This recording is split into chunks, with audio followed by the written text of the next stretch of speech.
good Lord to be back here. I'm very grateful to be able to share this with you guys.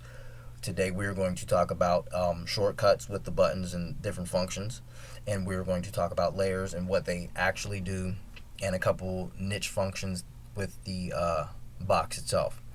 And before I get started, those who may know some of the stuff that I'm sharing, please do not stone me or curse me behind this. This is for those who are unawares, and I was unaware at one time, and I feel the need to share this stuff with those who are using this box, okay?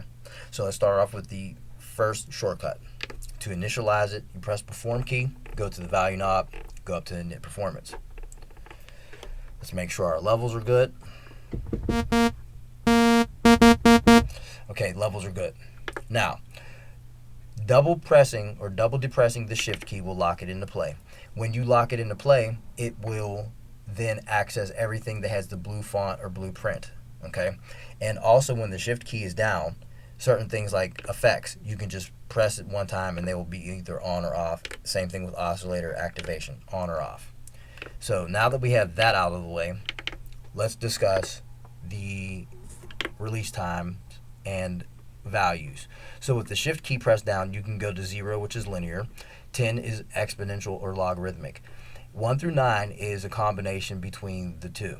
The going rate is 6 on the release, but we'll add a little bit of release there.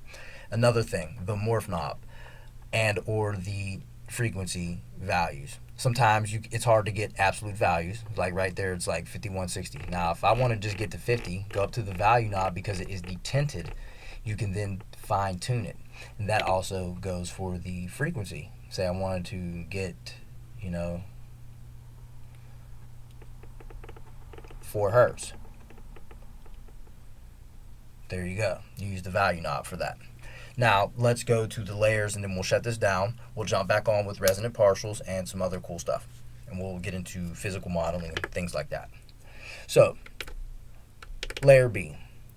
You have to be mindful of the levels. As you see, level 0 is for 2B. When I go to 2A, I have to turn that down as well. Now up here, the level, see that when I hit B? Now let's take B, turn to sine wave. Now because that layer is active, everything is duplicated across the board. So B has this whole board. A has its own board.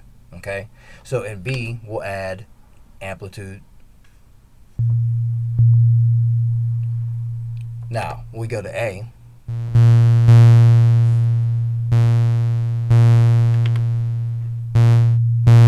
notice how the saw wave cuts off.